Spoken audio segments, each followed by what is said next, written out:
Yep, fighter jets are still cool. Alright, Ace Combat 2, the sequel to the hit PlayStation launch title. What kind of tricks does Namco have up their sleeves for this?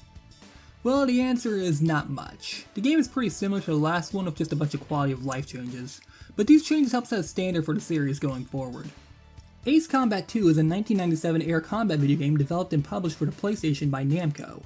It is a sequel to Air Combat and the second in the Ace Combat franchise, with gameplay being presented in a more arcade-like format.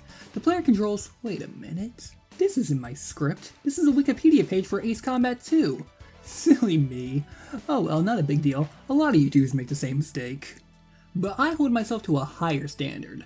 I am not just going to quote Wikipedia pages for information on a game, I searched deeply for real information straight from the source. And I found an archive link to an issue of the British magazine Computers and Video Games from September of 1997, a month before the game launched in the UK.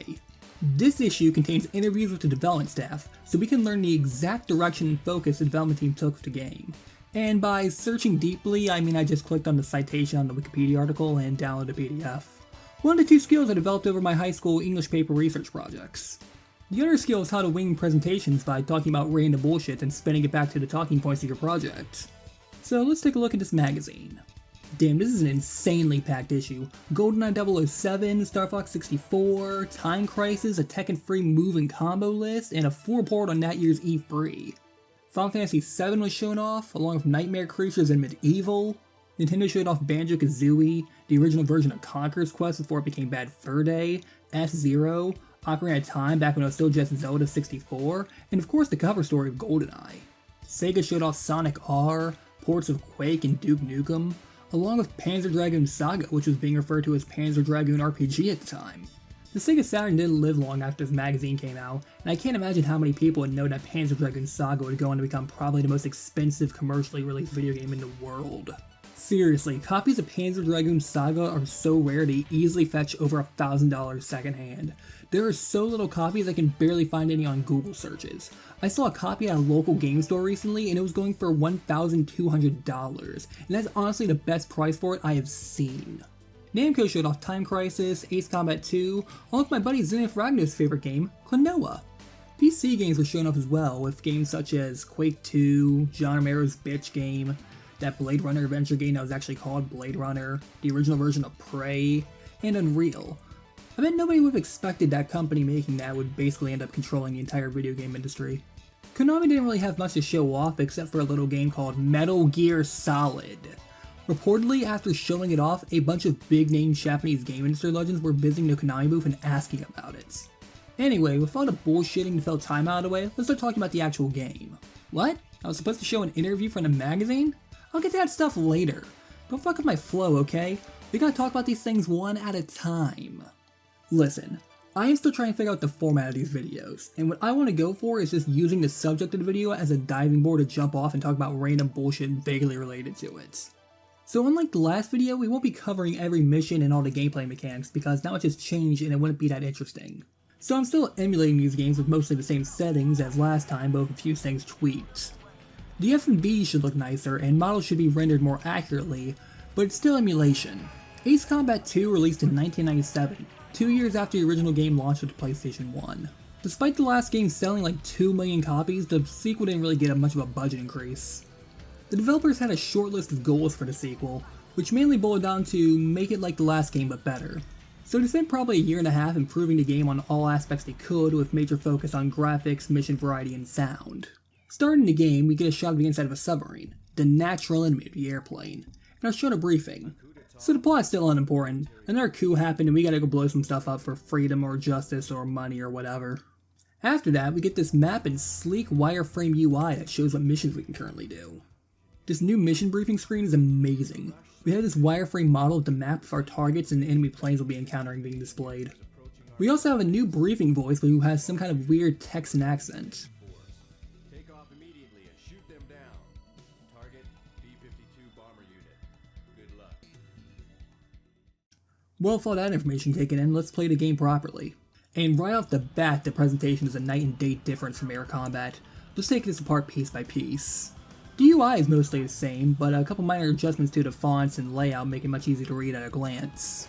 The game has subtitles, which is insane for a game from 1997. The game uses proper textures now instead of flat colors of sprites. This helps give the game a much more realistic look, at least for a PlayStation game from 1997.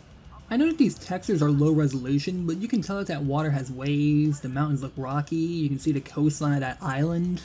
The base looks like a low resolution aerial photo with some 3D objects added over, which is a simple but effective technique that is still used today. The development team decided to try and push the graphical limitations of the console and see how many polygons they could render at once.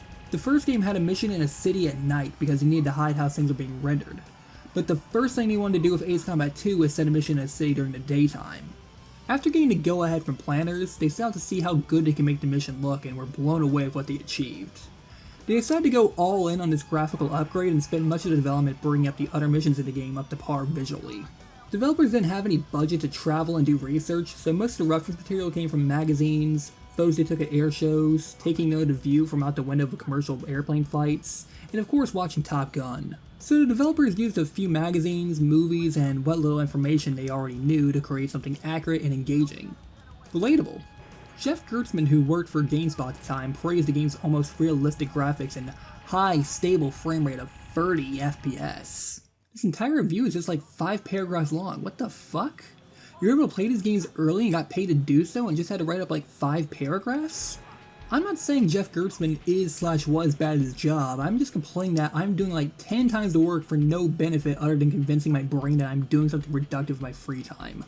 I wrote up 1,000 words in just an hour and a half of the first day I started scripting this video, and most of it was just talking about that magazine. Meanwhile, this entire review is only 365 words. Game journalism is a sham! I mean, I know game journalism is a sham nowadays, but I now realize it was always a sham. Here I was thinking you had to create in-depth analysis of a game's mechanics and features, but no, you just blow through a game as fast as you can before the embargo lifts and write up your thoughts real quick and get paid. Game testing is pretty similar. You just gotta beat the game as many times as you can and take note of any issues or bugs you encounter. People say the job isn't great because you end up playing a lot of shovelware and the pay is very good, but shovelware has mostly died off and I work a part-time job in South Carolina. Getting paid a salary to play unfinished versions of games instead of paying to play unfinished versions of games sounds like a pretty good deal. I should really look into getting a job in game testing or just start making short reviews of the games I play. I'm trying to be respected with my videos and reviews instead of making quick, cheap content for review codes and quick cash. At least this gives me a new outlook on making these reviews. Before I was comparing myself to the best content creators I knew and constantly comparing myself to them and questioning if I could ever really make anything on par with them. Instead, I'm now comparing myself to the worst reviewers and influencers and thinking about how easy I could slam their work in the dirt. It isn't a nice way of thinking, but it gives me the motivation I need to get my work done. I DM'd Jeff Gertzman on Twitter asking about this, but didn't get a response. Typical. He just makes it big and just has no time for the little guys. Too busy counting up his money and taking care of a newborn baby. Huh? Oh right, the video game review I'm doing. What was I talking about? Oh yeah, Jeff Gertzman's main complaint about the game was the difficulty. He complained the game was too easy and that you'd be completely done with the game in just 2 days, and I have to agree with him because my entire footage for the game only ends up to a little over 2 hours.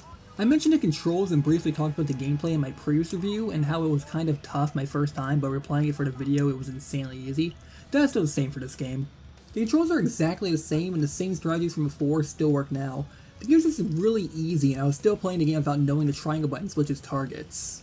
The game's focus to improve the game almost entirely in just the visual department becomes apparent when playing the game. Once the charm of the visuals fades, you've come to find the gameplay is pretty much unaltered. The game's AI is pretty much the same from the last game. The developers in the interview I mentioned mostly talked up the AI from the Wingmen. So Wingmen make a return in this game, but unlike before you only have two of them, Slash and Edge. The Wingman AI is still pretty useless despite being talked up by the developers.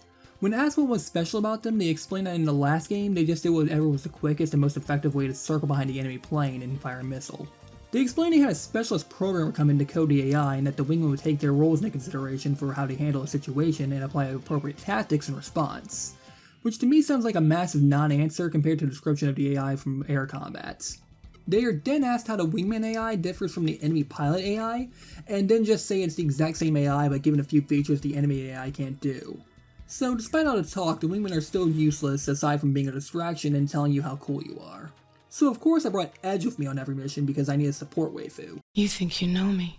So the game might be pretty easy most of the time, but there's still some challenge to be found.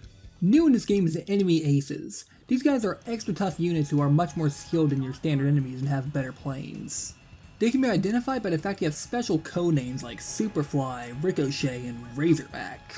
These guys can provide some much appreciated challenge to the game, making dogfights exhilarating and giving you a reason to not just bum rush the targets. After completing a mission, you are shown a replay, allowing you to see your skills from a variety of different angles. This is a standard for the series going forward. Replays, however, only show how you destroy the final target in a mission. I guess programming in a way to identify highlights in a mission wasn't really possible at the time and budget. Still, they provide a nice sense of accomplishment while admiring your handiwork. You are scoring grade on your performance in the mission and are given promotion to your rank. These promotions are a neat feature, but it's difficult to tell how you really performed on a mission unless you know how military ranks are ordered and can see how many ranks you promoted. Beating aces in a mission rewards you with a medal. You can build a collection of these as you progress through the game. So mission variety is expanded in this game. The developer said that there are only two types of missions in air combat, attack the planes or bomb the targets. I mean, they also had the ravine fly-through missions and the final boss, the mothership, but most of the game was just variants of those two mission types. In Ace Combat 2, most of the missions are still like this, but with the improved graphics they can design these kind of missions to feel different than the other missions. So now you can do stuff like bombing a carrier ship in a harbor of a city, or destroying the defenses of a castle where the enemy has set up a base. Both of these missions are just you blowing up a target, but they look and feel like completely different missions. It is interesting how just a change in visuals can reduce tediousness. Now I understand why RPGs just palette swap the textures on enemies in dungeons. Borderlands and other loot 'em up games just give you a weapon that looks and shoots different, but with a bigger number that manages to completely reset your brain from realizing that you're just mashing one or two of the same buttons for hours. I can see an evolutionary timeline of how just changing the mission visuals to keep a player interested has boiled down to the smallest and subtlest parts of a game over the years to optimize retaining a player's interest while requiring the littlest amount of work to be done. Instead of having to spend time and money making a new level, you just make a large level and give players objectives to complete in whatever order they choose and reward them with something to keep them interested long enough to complete the next objective and repeat. Eventually, you can just throw in a more thoroughly designed level or set piece for key moments in the game and reset the mental tedium for the player. Honestly, I kinda hate games designed like that, but now I kinda understand how we got from games like this to the games of today. Another way the game adds variety is just by asking, hey, what kind of mission do you want to do next? And giving you a choice between two missions. Plot-wise, we're supposed to be deciding on which plan we want to go with, and that this will change missions going forward. This only really changes a couple of missions and everything ties back up together eventually, but it gives the game some much needed replay value and sets up branching path mechanics that the series uses in later games. The game has 19 missions in a standard playthrough. The branching paths give the game a total of 30 missions overall. Added rules give extra challenge to the standard types of missions and really help give these missions a feeling of taking part in a real operation. Air combat felt like we were just blowing up every base and plane we came across as we traversed the country until we won. This makes it feel like we are playing a key part to a larger operation and that our actions are helping the war effort in ways we can't see. In addition to all this, the game adds in these landing sequences. These segments are brief and only happen a couple times, but they are neat and add to the feeling of flying a plane. So I want to talk about the missions in the game, but I don't want to just give a rundown on each one like I did last time. So I'll showcase some of the more interesting ones. So I mentioned the castle before, you just take out the defenses around it while dealing with enemy planes. I got too cocky and ended up crashing into one of the towers. After that, you have another mission where you have to fly through a ravine. With the improved graphics, they were able to make the ravine more challenging to actually navigate with tighter turns and bridges to avoid. Later on, you have a neat mission where you have to destroy a prototype stealth bomber, but you don't know where it actually is located. You have to blow up these hangars and find it first. You have this mission set in the evening around some island in the ocean, and you have to destroy a warship fleet. Brings back memories of that mission I had issue with in the previous game. I wasn't gonna talk about this mission initially because it wasn't that interesting, but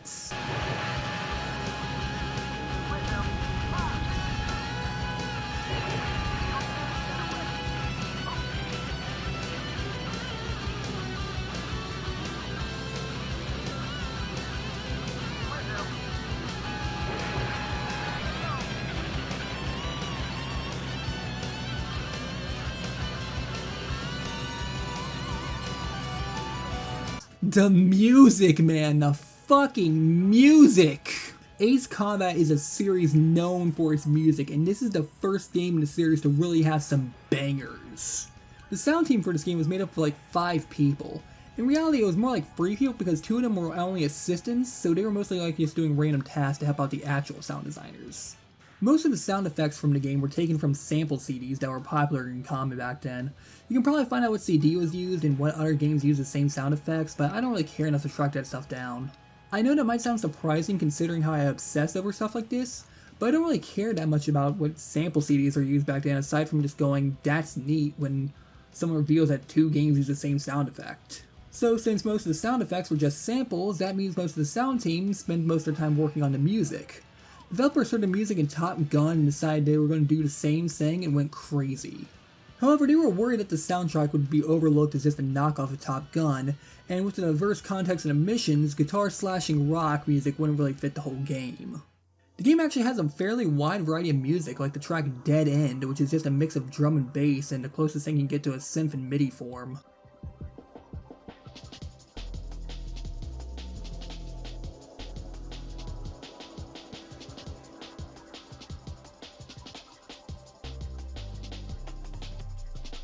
This track reminds me of the track Yell Dead Cell from Metal Gear Solid 2.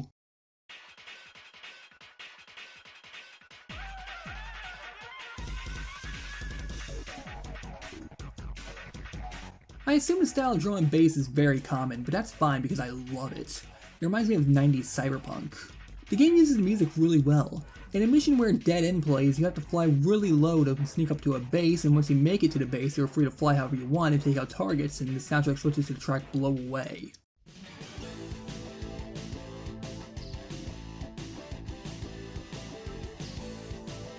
I sadly don't have footage of this mission from the playthrough I recorded, and as much as I would like to show this off, I don't care enough to replay for the entire game just to record the footage for one mission. I haven't reached 10 Rogers levels yet, sadly. The sound team wanted the music to fit the different types of missions you do, and it does a great job. Getting some of these sounds with a MIDI is impressive. Like, I have no idea how you make a MIDI sound like a Spanish guitar, but they figured it out.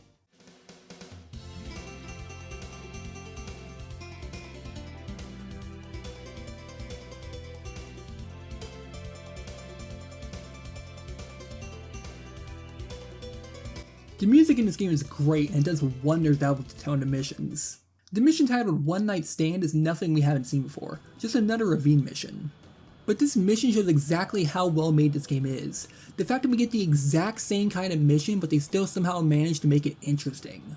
The mission is set at night, so right off the bat it looks different visually, but on top of that they add this river to the bottom of the ravine that reflects the walls and gives this pleasing look. And on top of that, the music sets the mood with these relaxing and soothing sounds, keeping you calm while dealing with these tight narrow turns, but keeps a drum beat to pump you up and remind you to keep focused.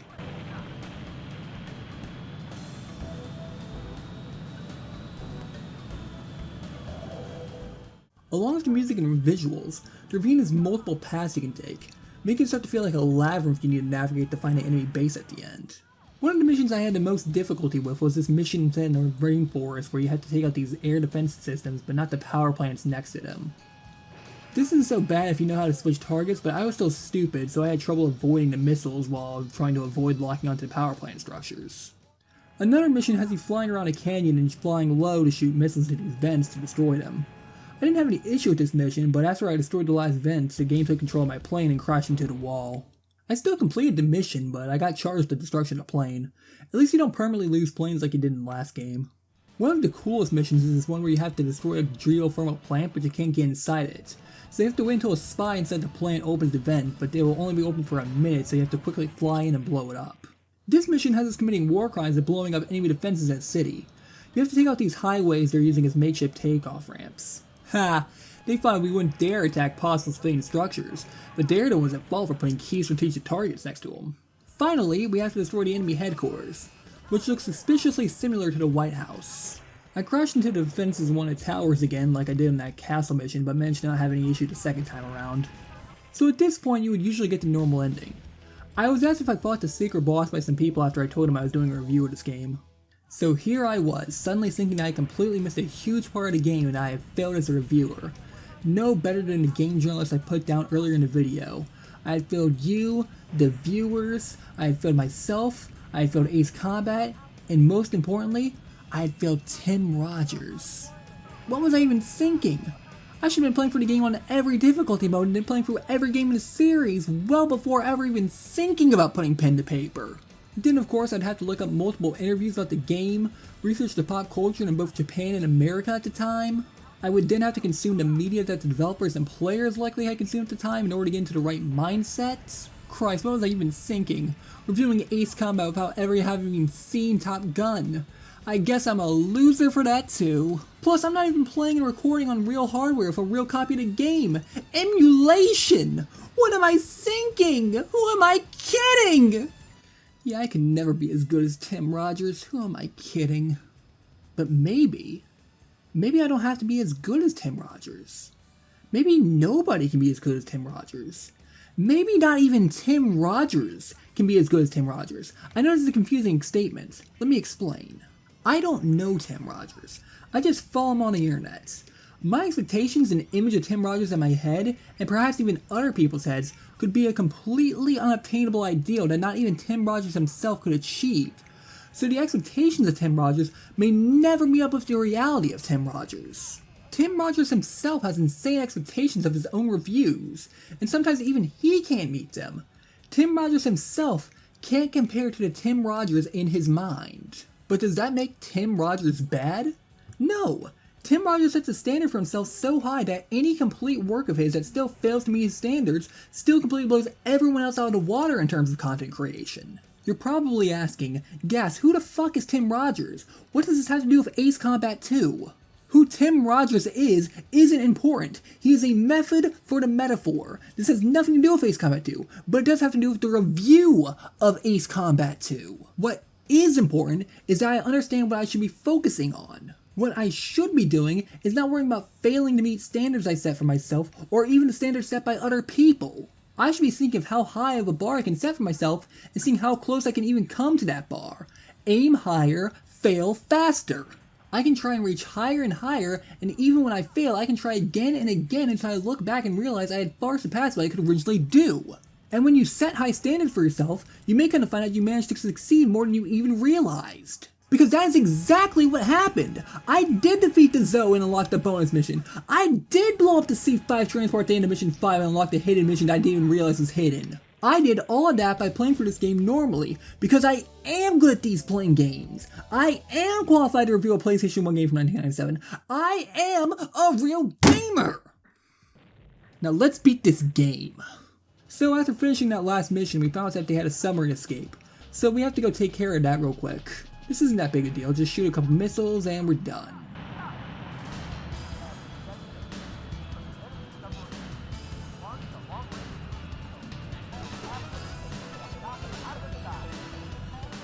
Oh, so actually they fired a cruise missile at the city that can't be locked onto, so we have to quickly shoot it down with just our machine guns. This is actually really difficult because the missile is nothing like a plane and can make very quick turns. Also, you only have one shot at this mission, and if you fail at this point, you get a bad ending. This mission is a real test of your aim and skill, because if you've been playing for this entire game just using lock-on missiles to beat everything, you won't be able to destroy the missile because, as I said, it's only vulnerable to machine gun fire. On top of that, because of the quick and erratic turns the missile does, you have to constantly adjust your aim. You need to be just the right distance to be even able to land a hit, and then you need to be able to line up your shots. After taking the missile out, we receive another mission. We find out that the enemy has a second headquarters, and that they are planning to launch a nuke. So we need to quickly take out their fortress. In order to do that, we need to first destroy the base's power plants. These of course are being defended by extremely skilled pilots of advanced planes. Along with the advanced planes is the enemy Zoe, with an even more powerful aircraft. Something closer to a spaceship than a fighter jet. However, I've read Ender's Game, And I know that the best strategy is to cheat and exploit the game's systems by bum rushing the power plants at top speed before the AI can even start to target me. After the power plants are taken out, we just need to fly into the exhaust tunnel and take out the nuke from inside the fortress. This is an extremely narrow tunnel that requires precision flying and a steady hand to carefully navigate. Any over-adjustment or false input will crash the plane into the walls. But we still managed to do it and are rewarded with some rockin' tunes and a congratulations from the top brass.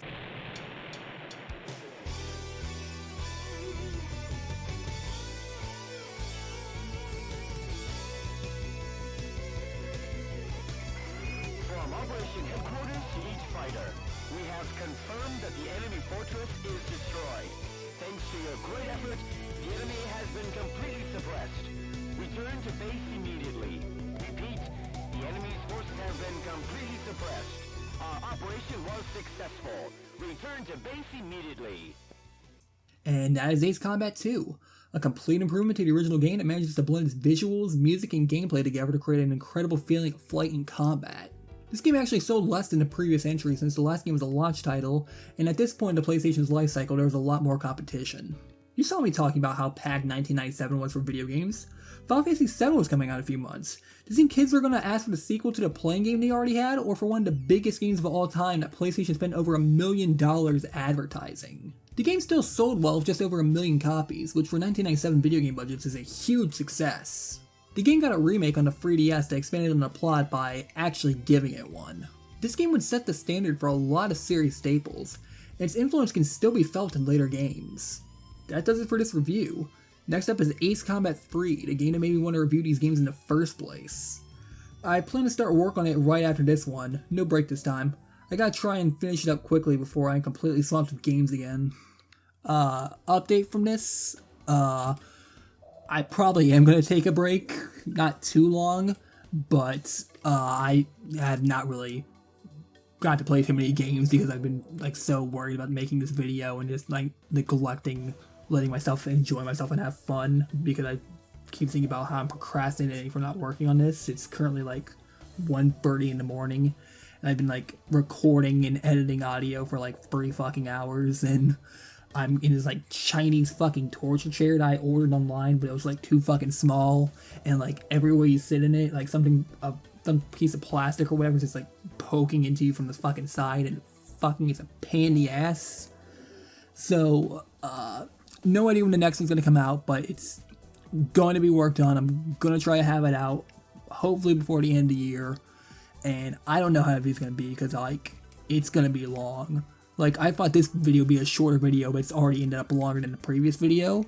And that video I expected to be like twice the length of like this video. So I have no idea what's up with that monster of a video. But look forward to it. So, thanks for watching and see you in the Electrosphere.